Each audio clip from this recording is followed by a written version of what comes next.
조인섭 변호사의 상담소.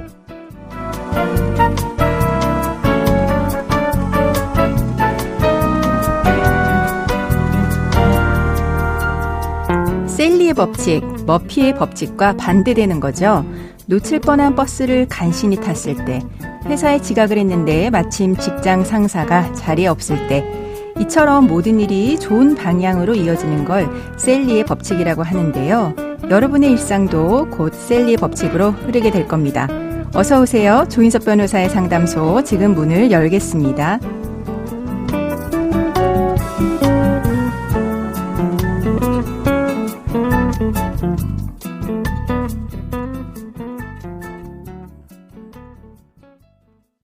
당신을 위한 로하우스 조담소 임경미 변호사와 함께합니다. 안녕하세요. 안녕하세요. 법무법인 신세계로의 임경미 변호사입니다. 오늘의 고민 사연은 어떤 내용일까요?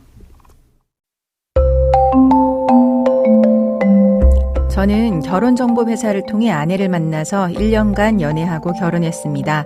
아내는 요가 강사인데요. 성품이나 직업 모두 제 마음에 쏙 들었습니다. 결혼정보회사의 정보도 신뢰했기에 결혼을 결심했죠. 하지만 한창 신혼의 단꿈은 오래가지 않았습니다.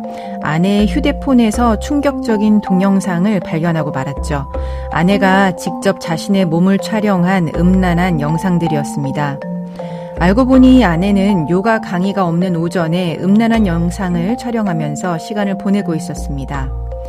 바깥에서 다른 남자들을 따로 만난다거나 한 것 같지는 않지만 배신감이 들더라고요. 설상가상으로 아내는 채팅을 하다가 스미싱 사기를 당해 5천만 원이나 잃었습니다. 그 돈은 결혼한 지 반년도 안 됐을 때 아내에게 집안의 모든 살림을 맡기면서 준 거였습니다. 그 돈으로 아내는 자신의 성적 욕망을 채우고 돈까지 날렸습니다. 이제 저에게 남은 건 정신적인 고통뿐입니다. 심지어 저는 집을 사려고 아내에게 1억과 인테리어 비용까지 줬는데 어떻게 되고 있는지 모르겠습니다. 이제 아내가 징그럽기까지 합니다. 더 이상 아내와 결혼 생활을 이어나가긴 어려울 것 같습니다. 아내와 이혼하고 싶은데 제가 할 수 있는 일들을 알고 싶습니다.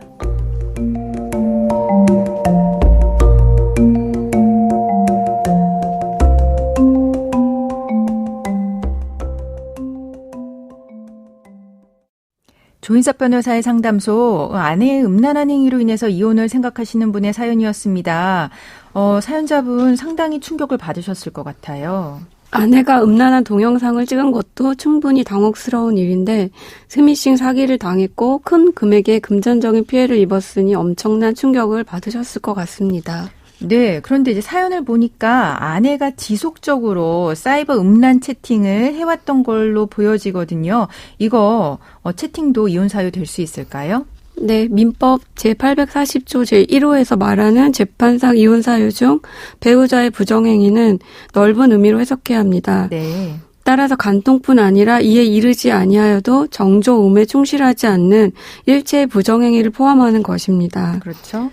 결국 사연자님은 배우자의 음란한 행위로 인하여 사연자가 받은 정신적 고통에 대한 위자료도 주장할 수 있습니다. 네. 즉 정신적인 외도로 부정행위가 될 수 있는 것이며 최근에는 사연자와 같이 아내의 매일 같은 자의행위 및 이를 통한 채팅 행위에 대하여 이혼이 이루어지고 위자료의 직업을 인정한 사례도 있습니다. 네. 게다가 채팅뿐만 아니라 채팅으로 스미싱 사기까지 당했어요. 그 아내가 이제 가해자를 고소할 수 있을까요? 그리고 또 사연자분이 채팅 상대방한테 위자료, 보통 우리가 이야기하는 상간남 소송이죠. 이렇게 제기해서 위자료 받을 수 있을까요?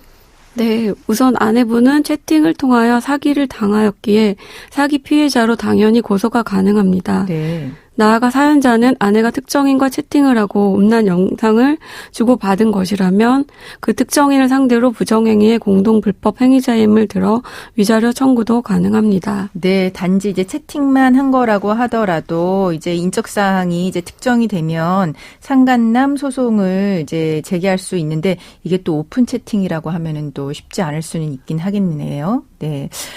그리고 이제 재산 분할과 관련해서 아내가 사기당 배상한 5천만 원 이미 없어진 상황입니다.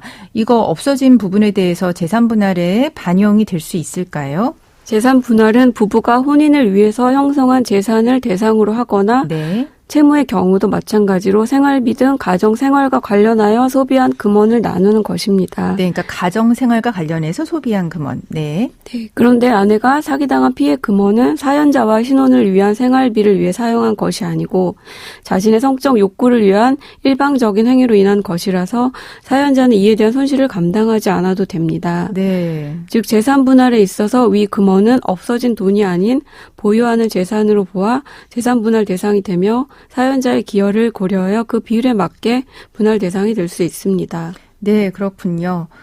지금 이제 결혼한 지 얼마 안 돼서 이혼을 하시는 거예요. 1년도 안 된 상황 같은데, 재산 분할 이외에 아내가 가져간 가전제품이라든가 가구 이런 부분에 대해서도 뭔가 돌려받는다든지 법적 조치를 취할 수 있는 방법은 없을까요? 네, 혼인했다고 해서 이혼 시 무조건 재산 분할로 정리하는 것은 아니고 네. 가끔 사연자님과 같이 혼인 생활이 단기간에 파탄된 경우 혼인 생활에 사용하기 위하여 혼인 전후에 한쪽 배우자가 자신의 비용으로 구입한 가재 도구 등을 상대방 배우자가 점유하고 있다고 하더라도 이는 여전히 구입한 배우자의 소유로 할 수 있어서 소유자임을 주장하며 그 반환을 구하거나 원상회복으로 반환을 구할 수 있습니다. 네, 이제 원상회복으로 반환을 구할 수 있는데 이건 단기간 파탄의 경우면 그런 건가 보네요. 네. 그리고 여기서 말한 이 단기간도 보통 판례는 6개월을 단기 파탄으로 보고 있는 것도 참고하셔야 할 것 같습니다. 네, 그렇군요. 네, 그리고 또 한쪽 배우자가 혼인 중 동거할 주택 구입 명목으로 상대방 배우자에게 돈을 교부한 경우에도 혼인관계가 단기간 파탄이 되었다면 형평의 원칙상 위 돈은 원상회복으로서 특별한 사정이 없는 한 전액 반환되어야 한다는 판례도 있습니다. 네. 따라서 사연자님은 단기간의 혼인이 파탄에 이르렀기에 배우자에게 지급한 금전이나 구입한 물건에 대하여 원상회복을 구할 수도 있습니다. 네, 그럼 지금까지 상담 내용을 정리해보자면 배우자의 지속적인 사이버 음란 채팅 행위는 민법상 부정행위에 해당해서 이혼 사유가 되고요. 위자료 청구의 근거가 될 수가 있습니다. 아내는 채팅 사기 피해자이긴 합니다. 그래서 이제 가해자를 고소할 수 있고요. 사연자분은 아내와 그 채팅으로 인한 부정행위를 한 상대방을 대해서 위자료 청구할 수 있습니다. 아내가 사기당한 돈 같은 경우에는요. 부부 공동생활 유지를 위해서 사용된 것이 아니기 때문에 재산 분할 시에 그대로 현존하는 재산으로 간주가 되고요. 분할 대상이 될 수 있다라고 하는 거 알려드렸습니다. 지금까지 법무법인 신세계로의 임경미 변호사와 함께했습니다. 감사합니다.